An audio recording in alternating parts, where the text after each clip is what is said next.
Shalom, soyez tous salués dans le puissant nom de notre Seigneur Jésus-Christ. Comme je le dis toujours, c'est le nom qui nous a été donné qui est au-dessus de tous les noms.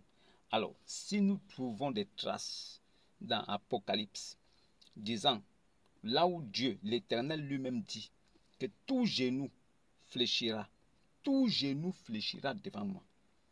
Tous les genoux fléchiront devant moi. C'est l'Éternel qui dit ça, parce qu'il est l'Éternel. Mais nous retrouvons aussi dans l'Évangile, là où des gens qui parlent de Jésus, ils disent que Jésus est le nom qui a été donné au-dessus de tous les noms. Et que à la prononciation du nom de Jésus-Christ, tout genou fléchit dans les cieux, sur la terre, partout dans l'univers.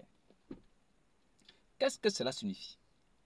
Pourquoi Jésus a les attributs de Dieu, de l'Éternel? Pourquoi il porte le nom de Dieu? Alors, pourquoi Dieu peut se rabaisser et devenir un homme? Pourquoi Dieu peut prendre la place de la créature pour devenir malédiction, afin que la créature devienne bénédiction?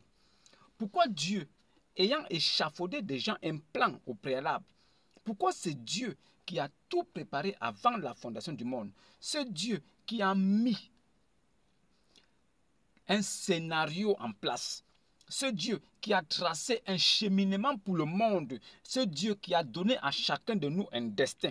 Ce Dieu qui nous a déjà prédestinés à faire certaines choses. Même si on ne veut pas, mais la direction se posera en nous. Et c'est la volonté de Dieu qui s'imposera toujours. C'est pourquoi, quel qu'en soit ce qu'un homme peut faire, quelles qu'en soient les initiatives personnelles que nous faisons, c'est toujours la volonté de Dieu qui va s'appliquer à un moment donné. Ah oui, on aura l'impression d'avoir la mainmise, on aura l'impression d'avoir la maîtrise. On pensera que tout est acquis, mais quelque chose va arriver qu'on ne comprendra pas. Parce que c'est le plan de Dieu qui devra toujours s'accomplir et non celui d'un homme. Parce que Dieu étant au-dessus de nous, c'est lui et c'est sa volonté qui compte, pas celle que nous voulons, pas nos arrière-pensées. Si nous abordons aujourd'hui le cas de la création, si nous parlons des fondements même de la foi, si nous allons à la création au commencement, nous faisons ça pour que les gens soient éclairés, pour qu'il n'y ait plus d'ambiguïté et pour que ceux qui sont véritables disciples de Christ puissent avoir encore plein succès et pleine confiance en leur Seigneur Jésus-Christ. C'est pourquoi je voudrais vous parler de cette chose.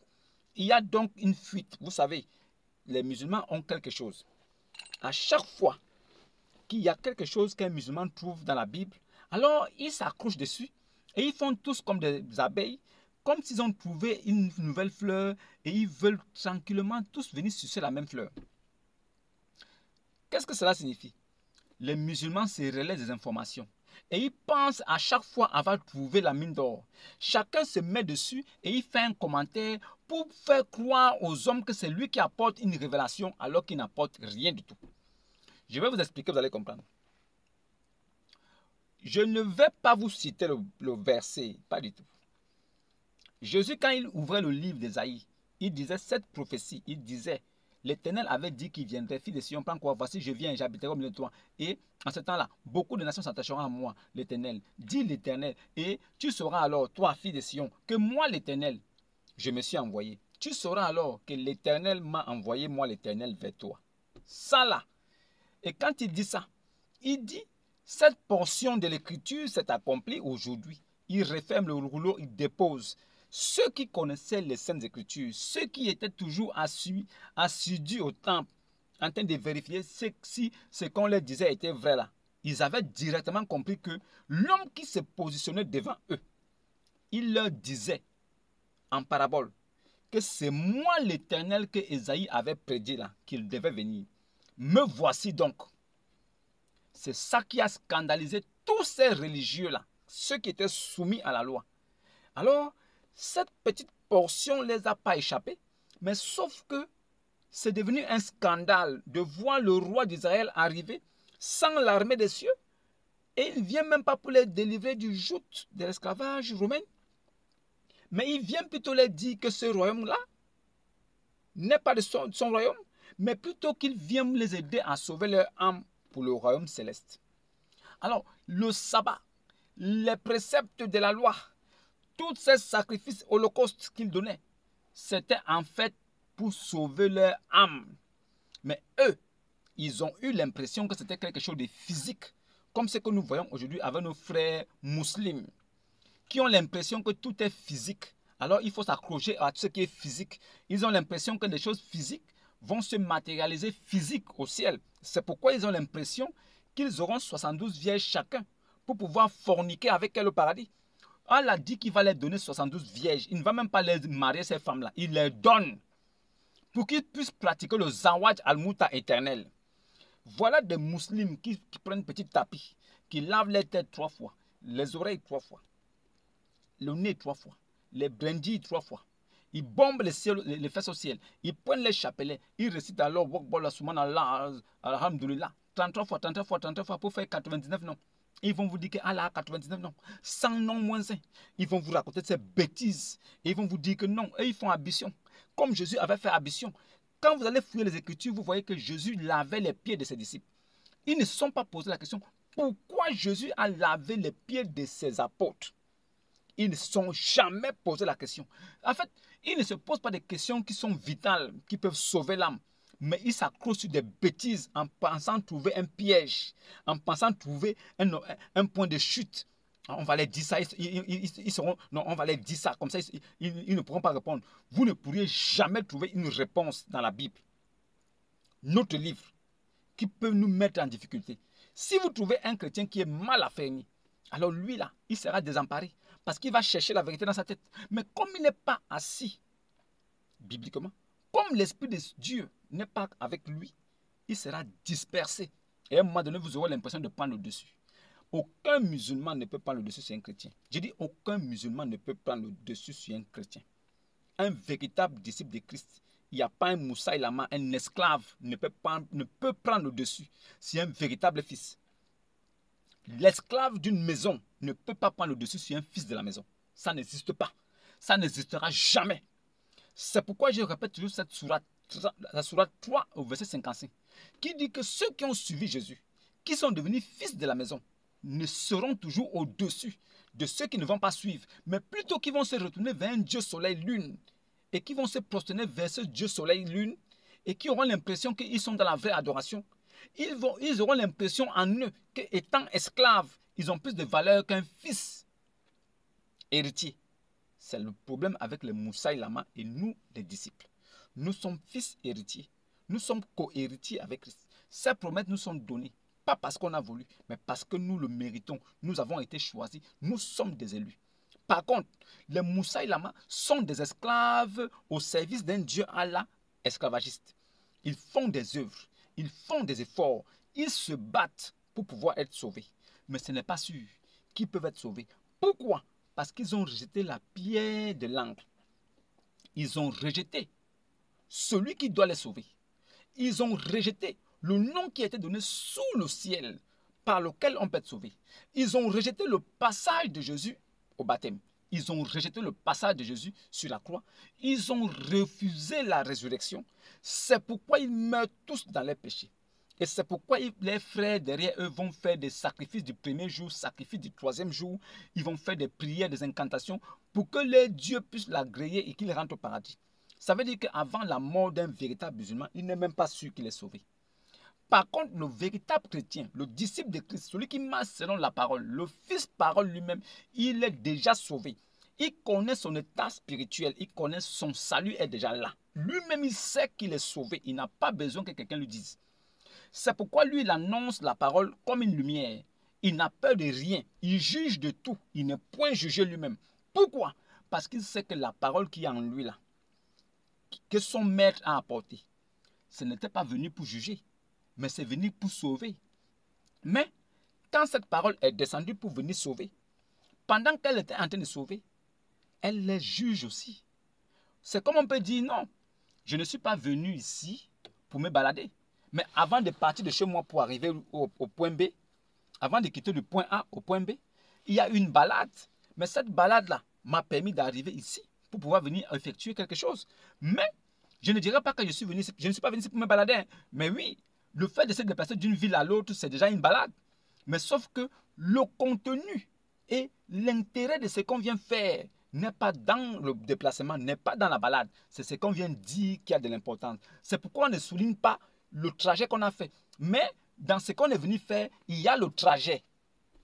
Jésus n'est pas venu pour juger le monde, mais pour sauver le monde. Mais en venant sauver le monde, il a laissé la parole. Cette parole, en même temps que Jésus était là, jugeait déjà les pharisiens et les scribes. Cette parole jugeait déjà les mécréants, mais il est venu pour sauver. Pendant qu'il sauvait, sa parole jugeait déjà. C'est pourquoi sa parole, elle juge aujourd'hui aussi.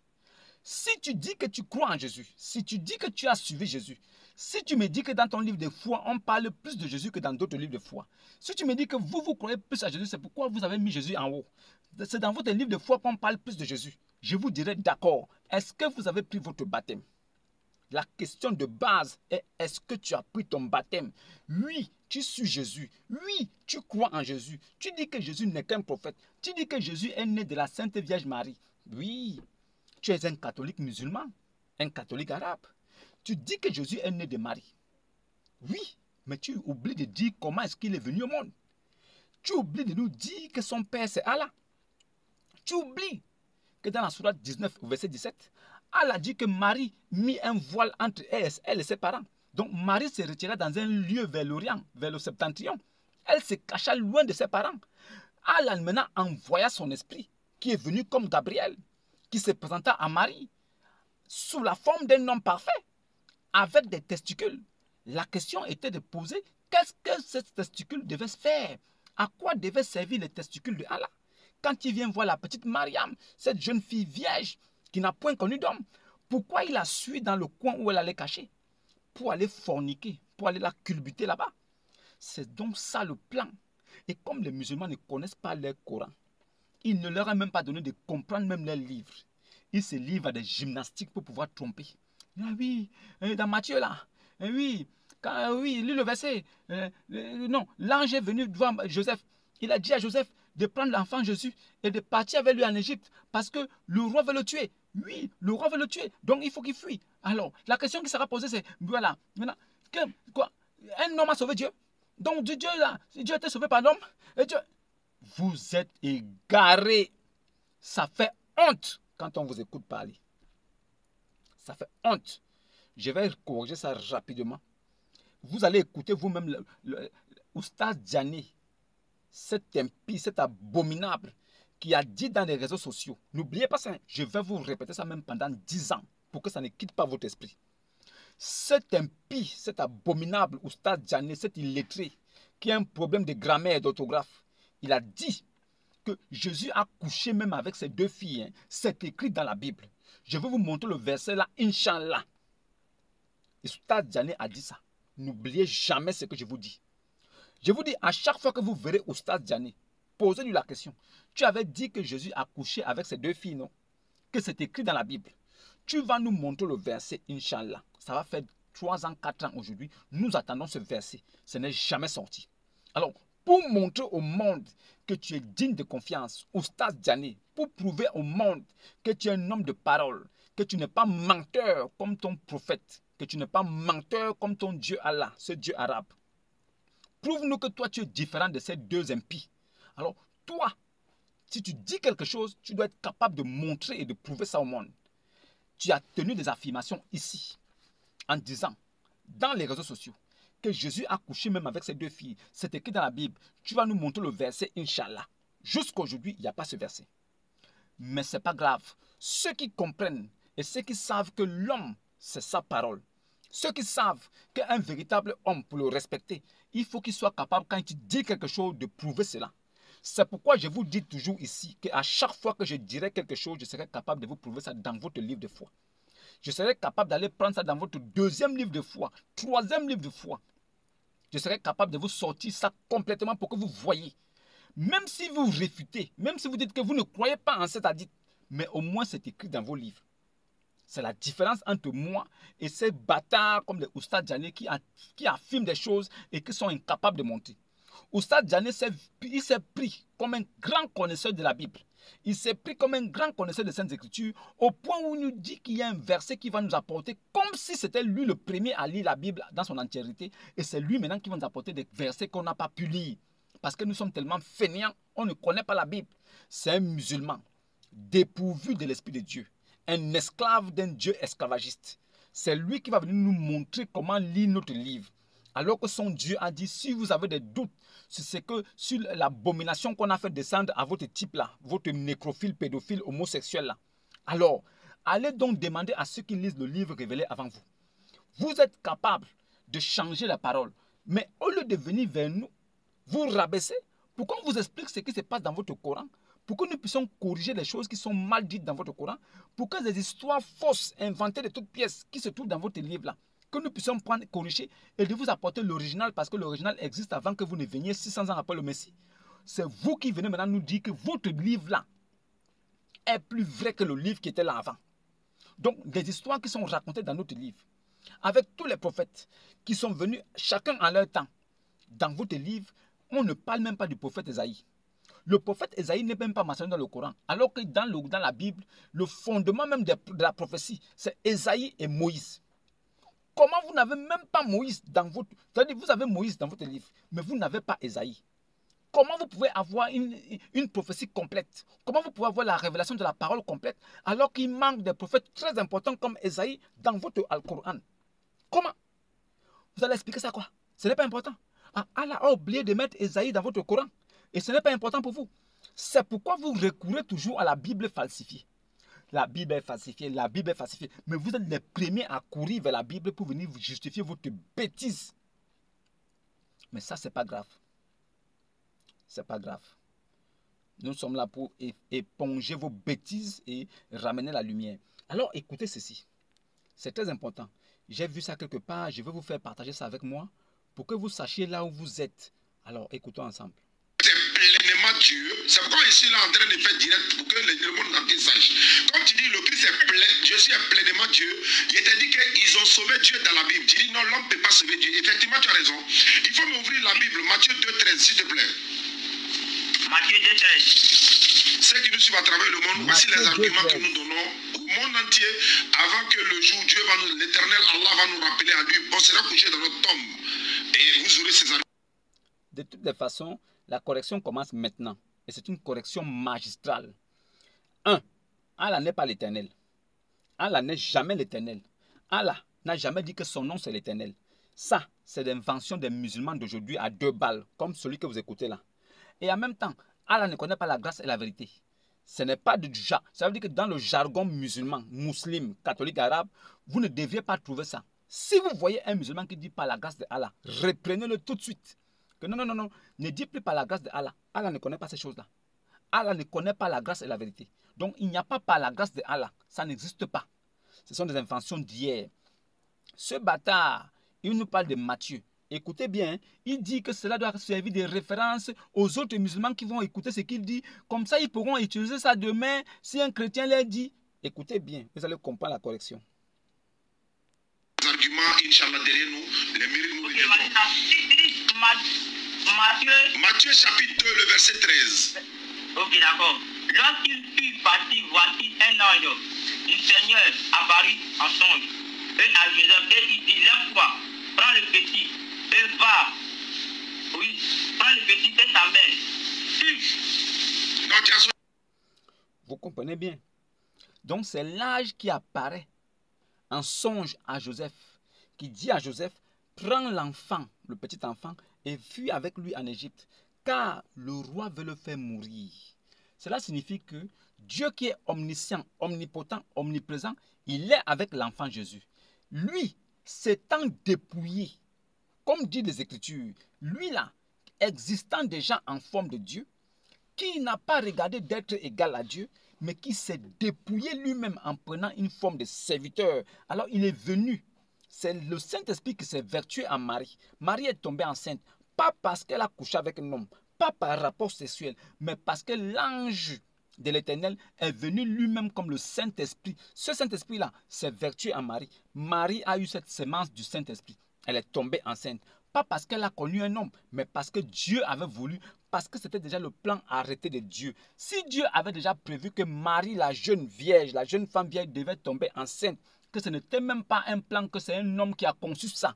Dieu lui-même avait déjà fait une histoire. Il avait déjà écrit un scénario. Et dans ce scénario, lui-même devait venir, prenant la place de l'humain, naître comme un homme, un simple homme, venir au monde d'une naissance miraculeuse, mais suivre le processus normal d'un être humain parfait, grandir. Mais pendant ce temps, comme il y avait déjà le plan de Dieu arrêté, lui-même encore envoie l'ange pour dire, vas-y, dis à Joseph de prendre l'enfant et de l'amener là-bas. Parce que c'est l'enfant Dieu qui est là. C'est celui qui est venu pour sauver son peuple qui est là. Celui qui est venu là pour le salut de l'humanité, qui a été préparé même avant la fondation du monde. Siméon a dit, car mes yeux ont vu ton salut. Ce salut que tu as préparé même avant la fondation du monde. Ça veut dire que Jésus vient pour accomplir une mission. Et cette mission-là avait déjà été préparée au préalable, avant même que l'existence ne vienne, avant même que la vie ne vienne. Dieu avait déjà arrêté ce plan. Ce scénario était déjà arrêté.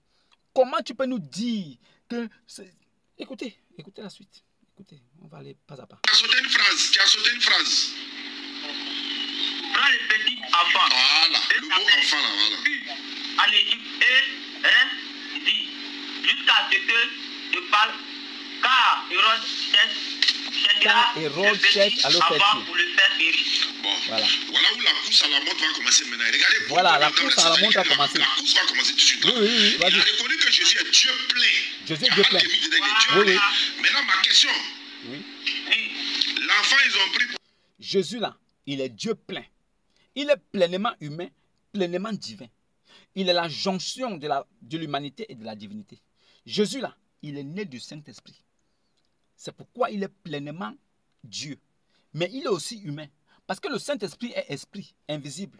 Le Christ est esprit invisible. Qui peut le voir s'il vient dans sa forme invisible? C'est pourquoi il s'est formé un corps. Ce corps qui est le premier-né de toute la création. C'est pourquoi il est né physique. Alors que son père l'a conçu invisible. Il a été conçu invisible, divin, mais il n'est visible et humain devant les hommes. Qu'est-ce que vous ne comprenez pas? Est-ce que le Saint-Esprit est physique? Est-ce que le Saint-Esprit est un homme? Est-ce que le Saint-Esprit a la chair et le sang? Mais Jésus étant conçu par le Saint-Esprit, mais il n'est quand même de chair et de sang. C'est un miracle. Il y a un signe derrière. Quel était le but du Saint-Esprit de prendre le corps physique, chair et sang? Pourquoi il l'a fait? Donc, il avait déjà un plan arrêté. Ce plan-là devait se manifester. Et dans ce plan-là, des gens devaient croire pour être sauvés. Et dans ce plan, certains devaient mécroire et devenir des mécréants, des incrédules, pour aller en enfer. C'était le plan de Dieu. Alors, écoutons la question de Oustaz Diané l'ignorant. Vous l'appelez Oustaz, mais c'est un ignorant, il n'a rien dans la tête. Écoutez sa question. Pour fuir, pour aller le cacher en Égypte, là, c'est Dieu. C'est Dieu. C'est Dieu, oui. C'est Dieu. C'est Dieu. Oui. Hein? Oui. C'est Dieu. Oui. Donc, ils ont sauvé Dieu de la mort de qui? Oui, ils ont sauvé Dieu de la mort d'Hérode. Comment? Dieu a été sauvé de la mort ici. Hérode. Parce que Hérode cherchait à tuer Dieu. Oui. Hérode cherchait à tuer Dieu. Et Dieu a été sauvé de la mort par un homme. Donc, Hérode cherchait à tuer qui? Dieu. Il cherchait à tuer le petit. Il cherchait à tuer Dieu. Il faut être clair. Non, le petit là, lui, il est qui? Le petit là, lui, il est qui? Il est Dieu. Le petit, Il est Dieu. d'esprit. Alors, donc s'il est Dieu, Il est Dieu. donc si le petit est Dieu, Oui. donc Hérode cherchait à tuer qui? Dieu. Il cherche à tuer le petit. Dieu. La Bible a dit. Le cherche à tuer Comment Dieu. petit? C'est Dieu. Ou bien Il cherche à tuer Dieu. Là, de là, Je vous ai dit que Il la cherche à course a tuer commencé. Dieu. Il cherche à tuer la parole faite chair. Petit là, il Il n'est pas Dieu, cherche mais à il est tuer Dieu. la Petit là. parole faite chair. Il cherche à tuer la parole faite chair. Il C'est est pas Dieu. grave.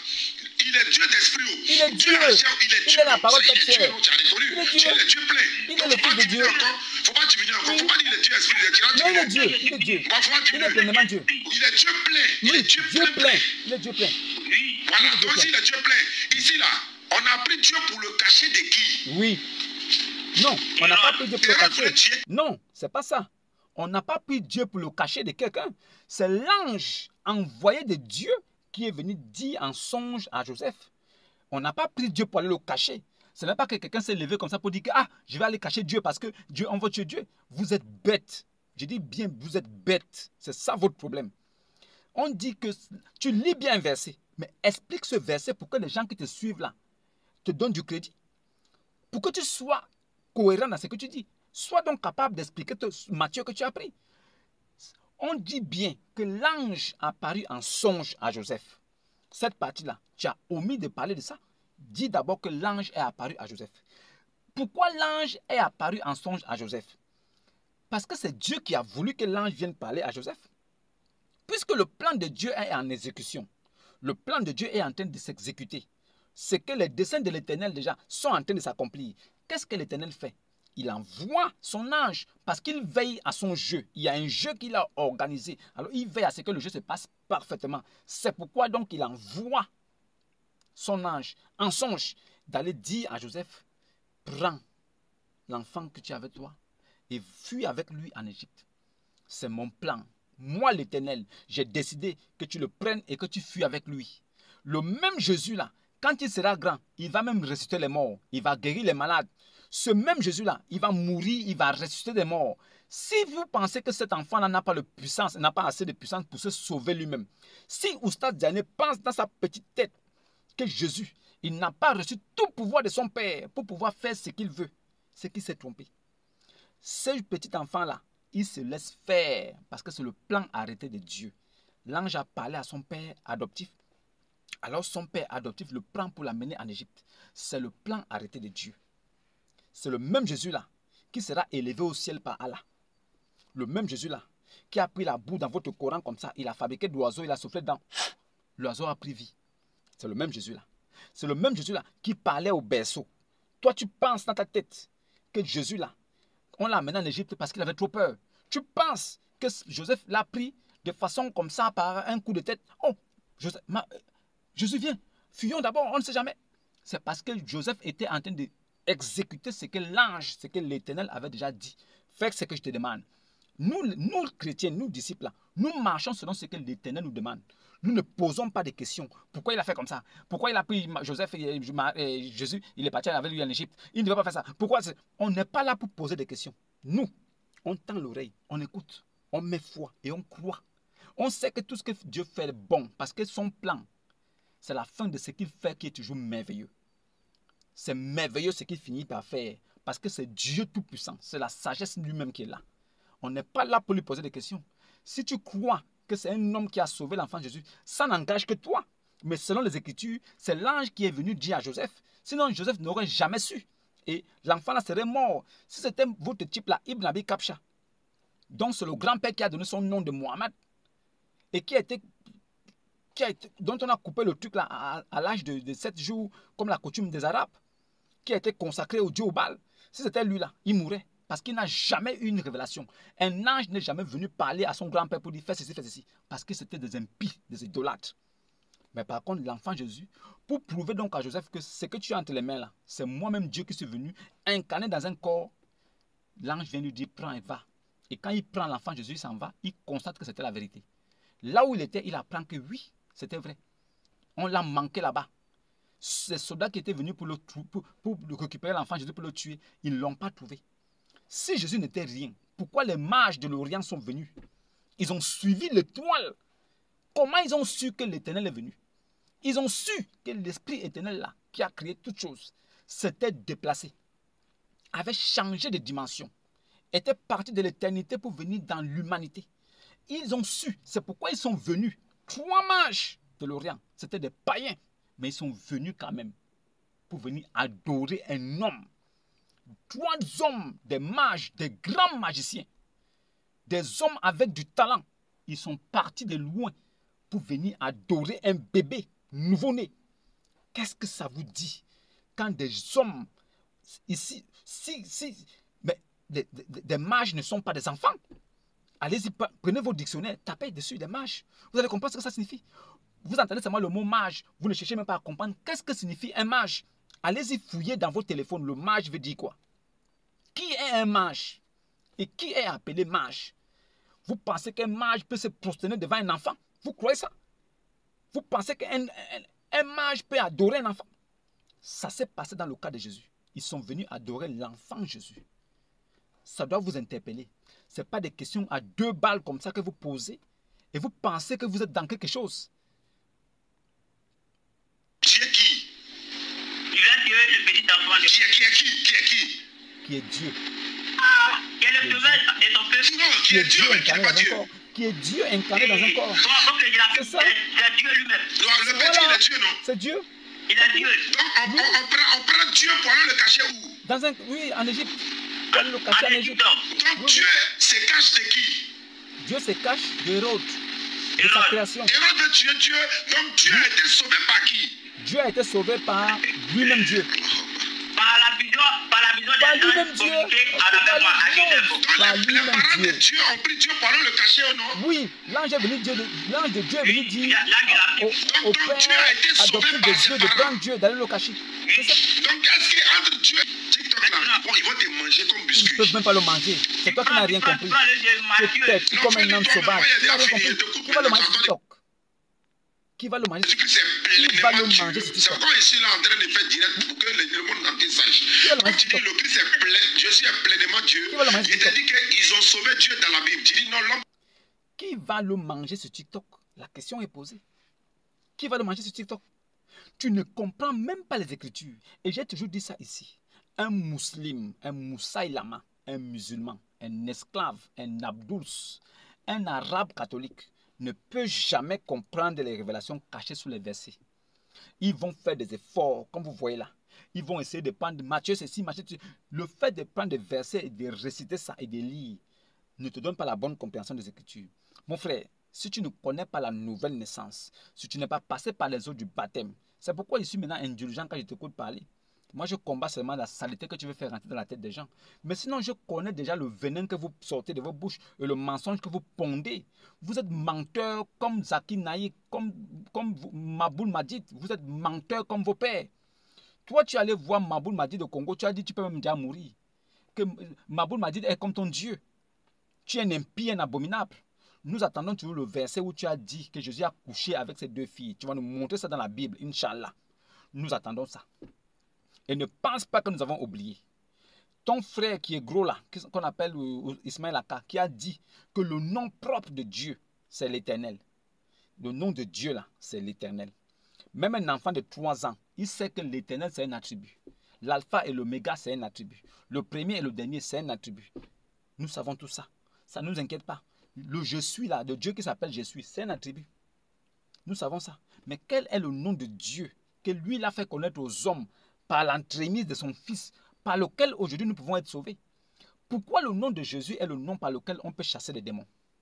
Mais pourquoi votre type là, Ibn Abi Kabsha, alias Mahomet, quand il lit son Coran, les démons sont tellement séduits et qui se convertissent à l'islam? Il y a une différence. Celui qui prononce le nom de Jésus, les démons lui sont soumis, les démons s'enfuient. Il chasse les démons au nom de Jésus. Par contre, votre type là, quand il lisait son Coran, les démons étaient heureux. Ils venaient l'embrasser parce qu'ils écoutaient la voix de leur père. Le Coran, c'est le livre de Satan. C'est pourquoi les démons écoutaient les lectures de Mohammed et se convertissaient à l'islam. Eux aussi, ils espèrent avoir 72 vierges tirées du peuple de l'héritage de l'enfer. Ils seront au paradis avec Allah, avec Mohammed, avec tous les Moussaïlama. Ils seront là, chacun aura 72 tentes avec des femmes à l'intérieur.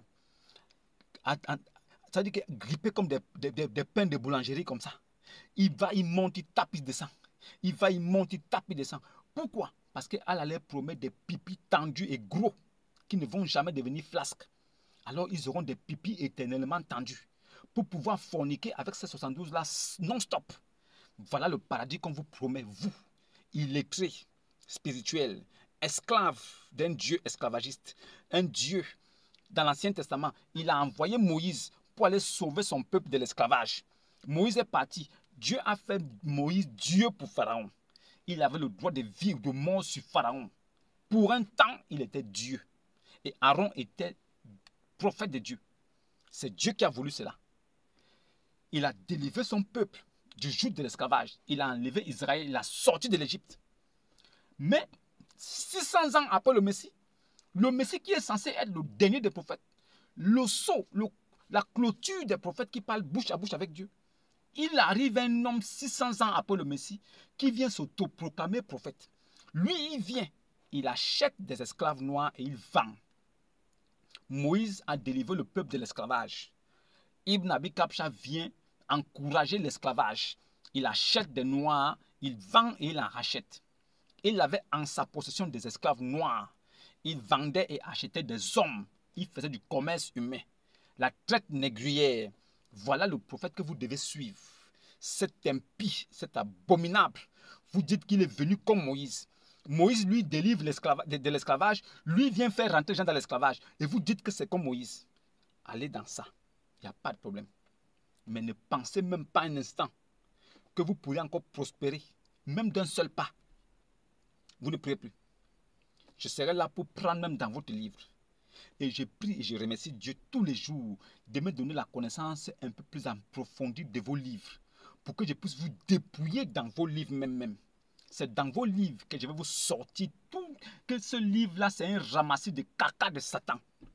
C'est dans votre Alcoran que je vais vous dépouiller, vous démonter. Nous, on n'a aucun problème avec ça. Dieu se faisant comme un homme qui se dépouille lui-même, étant tout feu, tout flamme, dans toute sa gloire, personne ne peut. Alors lui-même, il enlève toute cette gloire-là, il descend comme un homme. Il suit le processus normal d'un être humain parfait. Il naît d'une femme, sans sémence d'homme, sans rapport sexuel. Déjà, à partir même de la naissance, c'est un tais-toi. Vous devez vous taire, vous qui parlez de Jésus comme si c'était votre camarade. Jésus n'a jamais été votre camarade. Et je vous dis que si vous pouvez trouver un autre homme qui est né comme Jésus, sans rapport sexuel, qui n'est pas né du péché d'Adam, vous l'amenez ici. Vous allez me dire quoi? Adam? Mais Adam a été formé de la poussière de la terre, tout le monde le sait. Mais Jésus là, il a été formé où? Vous l'avez vu? C'est écrit où que Jésus a été formé de la poussière de la terre. Jésus est le second Adam. Mais ce second Adam, qui n'est pas né de la poussière, mais que lui, il est plutôt spirituel. Jésus est le second Adam spirituel, pendant que Adam était plutôt charnel. Vous ne pouvez pas comprendre ça tant que vos esprits sont bloqués. C'est Dieu lui-même qui s'arrange à ce que vous soyez bloqués comme ça. Parce qu'il veut que l'enfer soit rempli. Vous êtes des fagots de bois, de chauffe de l'enfer, bien disposés. C'est pourquoi même jusqu'au jour de votre mort, vous ne savez même pas si vous êtes sauvés. C'est pourquoi votre prophète a dit que vous n'êtes même pas sûr, malgré toutes les prières, la salade, la zakat, le monde légal, tout ce que vous faites, même si vous croyez aux bêtises qui sont dans votre livre, il n'est pas sûr que vous soyez sauvés. Pourquoi? C'est quand vous allez mourir là. Vous allez d'abord aller en enfer. C'est en enfer qu'on va peser vos péchés. C'est là-bas où vous saurez si vous êtes sauvés ou pas. Et ensuite, nous y délivrerons ceux qui étaient pieux.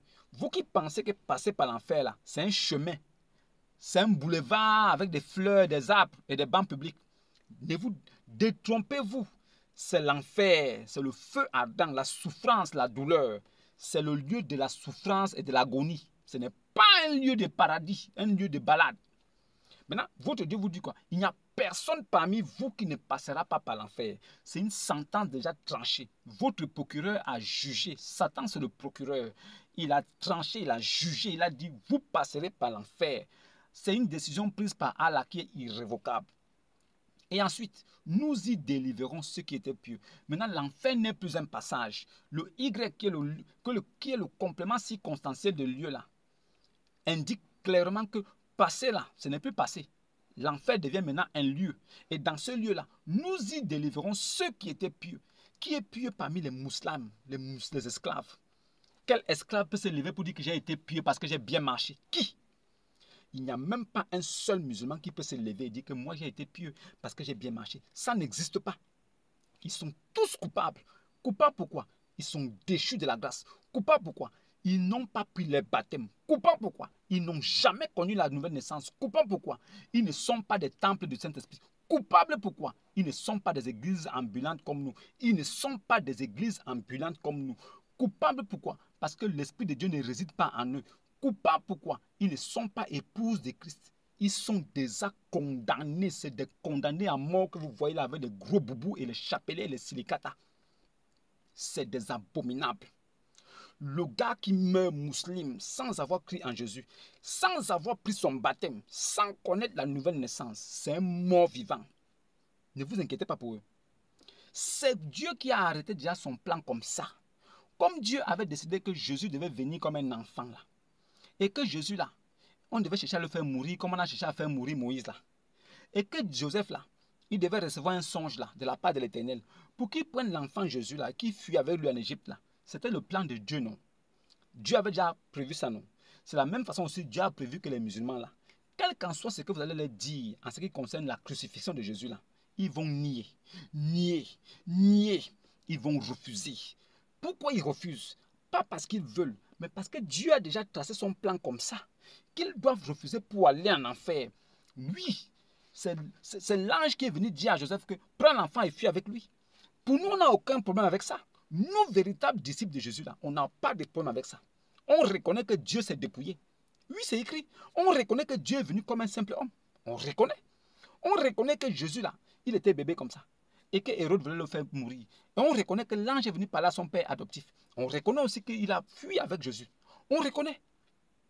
Mais c'est Dieu qui a sauvé Dieu lui-même. C'est l'Éternel qui a envoyé son ange pour venir sauver son Éternel qui était là sur terre en chair. On reconnaît ça. Mais on reconnaît aussi que c'est le même Jésus qui est revenu plus tard là. On reconnaît que c'est le même qui a guéri les malades. On reconnaît que c'est le même qui a dit que je suis dans le Père et le Père en moi. On reconnaît aussi que c'est le même quand il a pris son baptême par Jean-Baptiste, le ciel s'est ouvert et on a entendu une voix qui dit que celui-ci est mon fils bien-aimé en qui j'ai mis toute ma confiance. On reconnaît aussi que c'est la même lumière qui est venue frapper Saul de Tarse quand il avait déjà attaché les chrétiens pour aller les tuer. C'est la même lumière qui est sortie du ciel là qui a fait tomber Saul de Tarse. Et Saul de Tarse a demandé, qui es-tu Seigneur? La lumière a répondu, je suis Jésus que tu persécutes. Nous on reconnaît ça. On reconnaît que la même lumière qui est au ciel là s'appelle Jésus. C'est pourquoi c'est le nom de Jésus qui est donné dans les cieux et sur la terre, par lequel on peut te sauver. C'est pourquoi c'est le nom qui est au-dessus de tout nom. Vous savez ça? C'est le même nom là. Quand on dit tout genou fléchira devant moi là, c'est la même chose que l'Éternel dit dans l'Apocalypse, que tout genou fléchira devant moi. Et c'est la même manière aussi quand on dit que au nom de Jésus là, tout genou fléchisse. Mais si Jésus n'est qu'un simple homme et que tout genou doit fléchir à la prononciation de son nom, l'Éternel qui est dans l'Apocalypse là aussi, lui dit que tout genou fléchit aussi devant lui. Entre l'Éternel là et Jésus là, qui est le vrai Éternel? Si les genoux doivent fléchir devant Jésus, les mêmes genoux là doivent fléchir devant l'Éternel. Donc il y a deux Éternels. Écoute Israël, l'Éternel est le seul Éternel. Alors, si l'Éternel est le seul Éternel, nous comprenons que c'est l'Éternel là qui s'est fait homme et qui est venu. C'est pourquoi il a dit que Jésus là, c'est le nom par lequel on peut être sauvé. C'est pourquoi ce nom là, à la prononciation de ce nom, tout genou peut fléchir. C'est pourquoi l'Éternel dit aussi que tout genou fléchira devant moi. L'Apocalypse a dit aussi quoi? Que j'étais mort et voici, je suis vivant. Mais les gens disent que Dieu ne meurt pas. Quand on dit oui, j'étais mort, un musulman dit oui, mais qui est mort là-bas? J'étais mort, oui, qui est mort là-bas? Jésus non. Est-ce que Dieu meurt? Est-ce que Dieu meurt? Oui, Dieu ne meurt pas dans son essence. Il est esprit éternel. Mais est-ce que ça veut dire que Dieu ne peut pas se faire un homme? Montre-nous un seul passage biblique qui dit que Dieu ne peut pas devenir un homme. Montre-nous un seul passage biblique qui dit, Dieu là, il ne peut pas se faire un homme. Montre-nous un seul passage biblique qui dit que Dieu là ne peut pas devenir un homme. Si Dieu peut devenir un homme, si Dieu peut se faire un homme, si Dieu là, il peut faire ce qu'il veut, s'il décide de prendre la forme d'un homme pour venir sur la terre, quel est votre problème là-dessus? Si Dieu décide de venir comme un homme, quel est votre problème?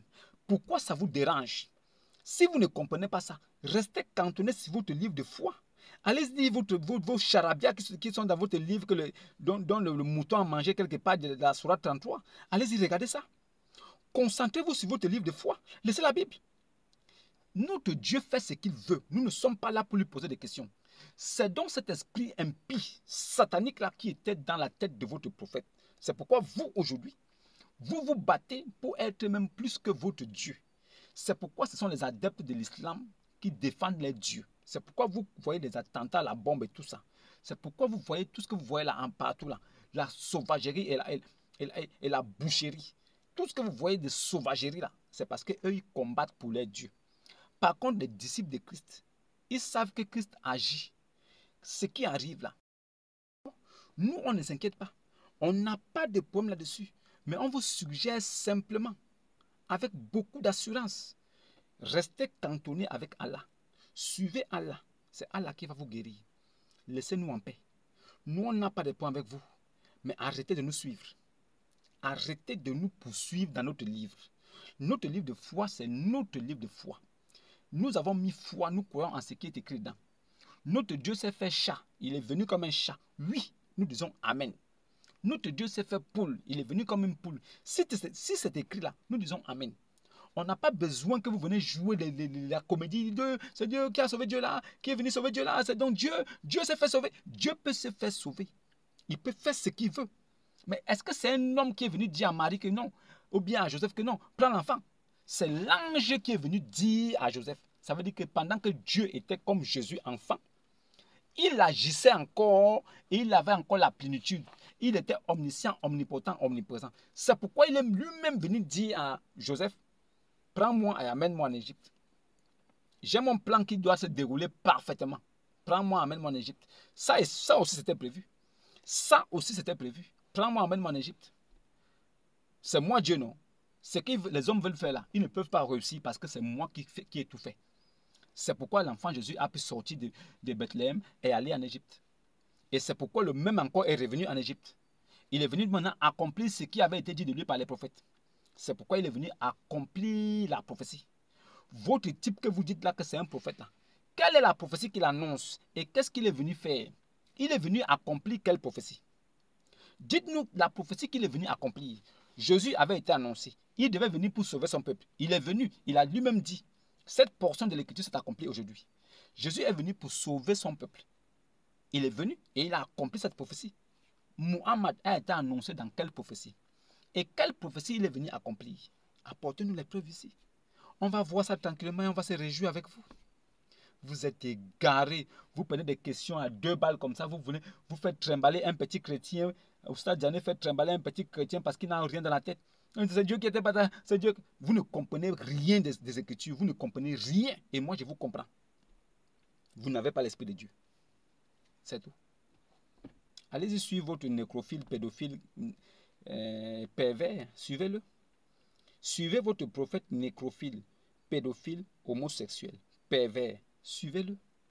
C'est tout. Et enseignez à vos adeptes ce que votre prophète a fait de bon. Comme ça, vos adeptes là, ils sont aussi capables de faire ce que votre prophète a fait. Enseignez à vos adeptes qu'ils ont le droit d'aller prendre des enfants de 6 ans et de les culbuter. Oui.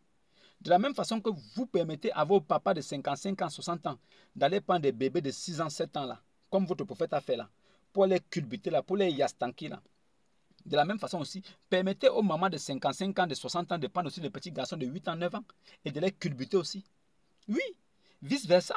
Si c'est tellement bon que vous, vieux papa, vous prenez les bébés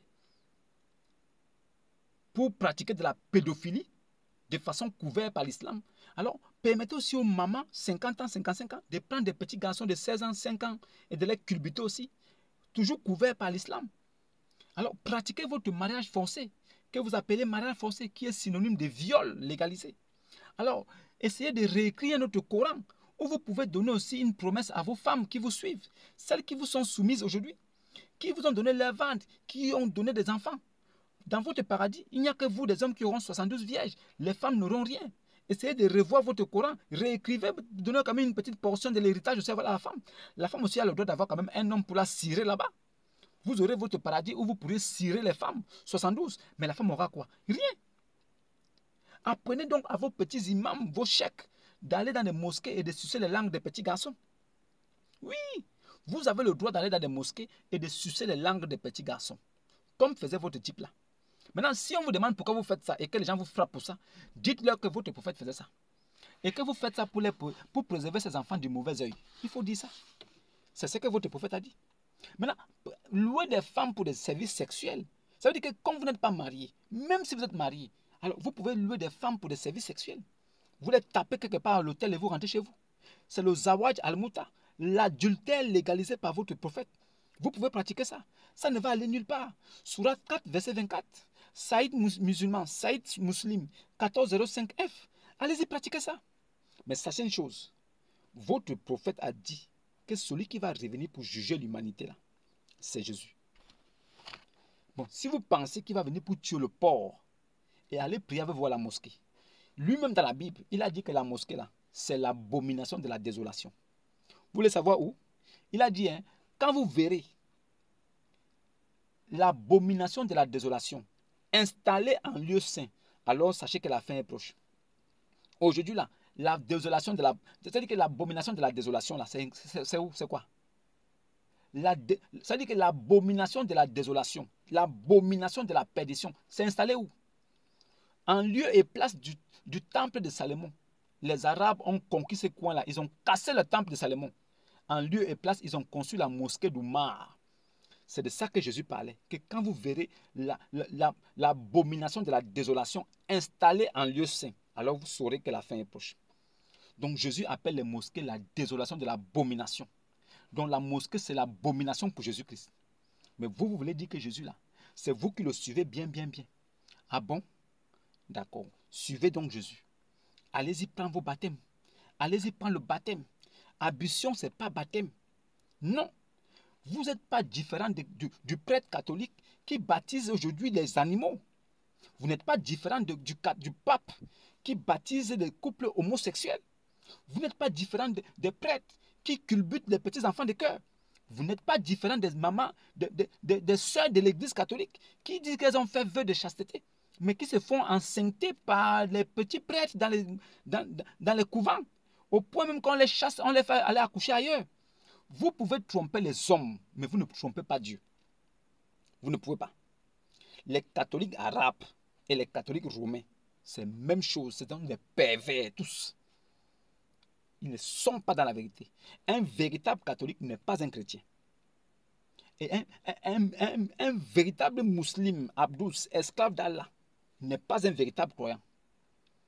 Nous, les disciples, nous adorons en esprit et en vérité. C'est pourquoi vous ne verrez jamais de fraude devant notre bouche. C'est pourquoi vous ne verrez pas de chapelets de 33 fois Subhanallah, Allah Akbar, Alhamdulillah. Vous ne verrez pas ça.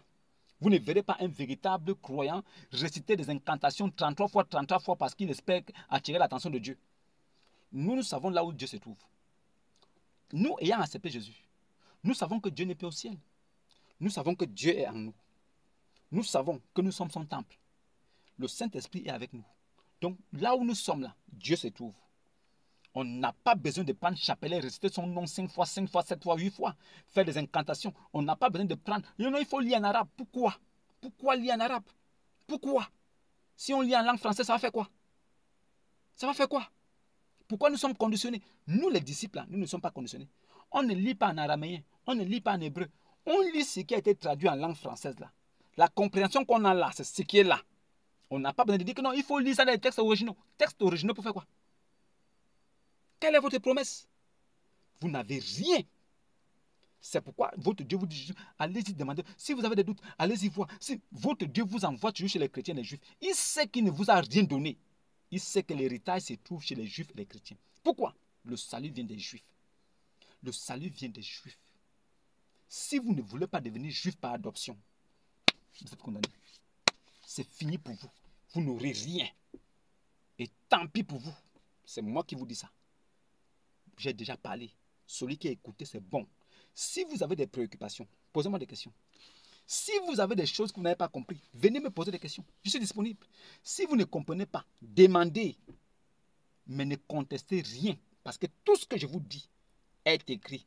Le fondement de toutes ces choses-là, c'est dans les Saintes Écritures. Le fondement de toutes ces choses-là, c'est dans votre livre de Satanas, qui est le Coran. Je prends dans votre livre et je prends dans la Sainte Bible. C'est ce que je fais. C'est pourquoi il n'y a aucune fraude dans ma bouche. C'est pourquoi je reste intègre avec moi. C'est pourquoi à chaque fois je peux me regarder dans le miroir. Parce que je suis sûr d'une chose. Ce que je dis là, je peux prouver ça. Ce que je dis là, je peux montrer ça à la face du monde. Ce que je dis là, j'ai l'assurance que c'est un acquis. C'est là avec moi. Les imams, les cheikhs sont des menteurs. Ils passent leur temps à mentir. Ce sont des abominables. Puisque leur prophète leur a permis de mentir, alors ils mentent. La vie d'un cheikh, c'est de mensonge en mensonge. La vie des marabouts qui sont devenus imams, là, c'est des menteurs jusqu'à la gare. Ils passent leur vie à mentir. Ils sont menteurs comme leurs pères étaient depuis le commencement. Des menteurs meurtriers. Il n'y a même pas un imam sur la terre à qui tu dois faire confiance. Ils sont tous des menteurs. Ils falsifient les Écritures à chaque fois pour pouvoir... non, le fils de la promesse, le fils de la promesse de l'alliance, ce n'était pas Isaac, c'était Ishmaël. C'est écrit où? Ils sont là, non, mais c'est pas ça. Avant que Isaac ne naisse, Ishmaël était déjà né. Est-ce que c'est une affaire de naissance? On te dit que le fils de l'alliance, là, c'est Isaac. Pendant que Abraham était déjà là, avec Ismaël, Dieu, l'Éternel dit à Abraham que ce n'est pas lui là. C'est celui que Sarah t'enfantera. Pendant que Ismaël était là. Vous ne comprenez pas quoi? Vous voulez forcer les choses. Vous voulez arracher l'héritage des autres pour vous coller à ça. Ismaël n'est même pas patriarche de Ibn Abi Kapcha. Non. Jamais. Mohammed n'est même pas descendant d'Ismaël. Jamais. Il n'y a aucun musulman qui peut prouver ça. À part des inventions, des histoires qu'ils racontent, ils veulent coller, machin truc. Non, c'est faux. Tout est faux. Tout est faux. C'est pourquoi nous combattons ça. On ne va jamais s'arrêter tant que ça ne sera pas mort. On va finir avec ça avant que vous ne restiez tranquille. Tant qu'on n'a pas terminé avec ça, on ne va jamais vous laisser en paix. Vous êtes des menteurs. Des menteurs. On vous a trouvé maintenant. Menteurs. Ismaël Aka, avec ton frère Oustaz Djani, avec ton type là, Aston Ba, ce voyou de l'enfer, ce maudit Satanas là, qui a carrément dit, il a ouvert sa sale bouche pour dire que Jésus est un pédé. Voilà. Je pensais que tu allais répondre dessus. Hein. Jésus est un pédé. C'est ça que Aston Ba a dit de sa bouche. Vous qui suivez Aston Ba, demandez-lui de vous montrer le verset là où Jésus était pédé, où il est sorti avec un autre homme. Dans son propre livre de foi qui est le Al-Coran, Allah dit que Jésus-Christ est illustre ici-bas et dans l'au-delà. Dans son propre livre, Jésus a été élevé vivant au ciel. Dans son propre livre, Jésus est Kalamatullah, la parole de Allah. Dans son propre livre, Jésus est le verbe de Allah. Dans son propre livre, Jésus est l'esprit de Allah. Comment vous pouvez venir nous dire que Jésus est un pédé, Aston Ba? Oustaz Djani t'accompagne. Jésus a couché avec ses deux filles. Hein. Je vais vous montrer ça dans la Bible. C'est écrit dans la Bible. Inch'Allah. Jusqu'aujourd'hui. Et vous pensez qu'on va fermer la bouche, vous regardez. On vous laisse avec ça. C'est votre héritage. Vous aurez des comptes à rendre à Jésus-Christ. Ça, ce n'est pas mon problème. Mais je dis, ceux qui vous suivent, qu'ils aient le courage de vous poser des questions. Tu as dit la dernière fois que Jésus a couché avec ses deux filles, non? Moi, je suis musulman, je te suis depuis. Oui, je suis content de ce que tu fais. Tu mens beaucoup, d'accord, on est d'accord. Mais tu as dit que Jésus a couché avec ses deux filles. Est-ce que tu peux nous apporter le verset? Celui qui va faire ça, vous allez découvrir la face cachée de Satan, du diable. C'est là où vous allez voir clair.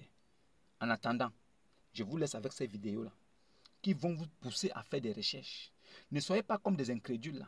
Dont Allah a dit, hein, ne vous posez pas des questions sur des choses que si elles vous étaient révélées, vous mécontenterez. Donc vivez comme des robots. Quoi qu'on vous dise, acceptez. Mais moi, je vous dis non. Posez-vous des questions sur des choses qu'on ne vous a pas expliquées. Pour que vous ayez la clairvoyance et la clarté. Pour que vous recherchiez vous-même la vérité. Ne restez pas comme des tombeaux blanchis qui ont l'impression qu'ils sont dans la vérité, mais ils ne connaissent rien. Réfléchissez, tic-tac, tic-tac, tic-tac. Mohammed a dit qu'il n'est pas responsable de votre sauvegarde. Quiconque voit clair, c'est à son avantage. Quiconque reste aveugle, c'est à son détriment. Je ne suis nullement chargé de votre sauvegarde. Un homme qui a dit ça, vous le suivez. Un homme qui est mort empoisonné à Kaïba. Il a demandé à ce qu'on appelle cette femme juive là, qu'elle n'a qu'à venir dire pourquoi elle a mis le poison. Elle a dit, si tu étais un roi, j'aurais débarrassé le peuple de toi. Mais si tu étais un prophète, ce poison ne t'aurait rien fait. Mais comme le poison t'a tapé, tu es tombé là, j'ai confirmé que tu n'es pas un prophète. Il a demandé à ce qu'on lui coupe le cou. Et c'est ce qui s'était passé. Mohammed n'a jamais été un prophète. Mahomet n'a jamais été un prophète. Ibn Abi Kapcha n'a jamais été un prophète. Abu Al-Qasim, de son vrai nom, n'a jamais été un prophète.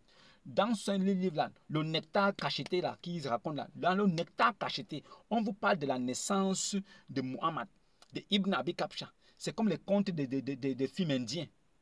C'est comme les contes des films indiens.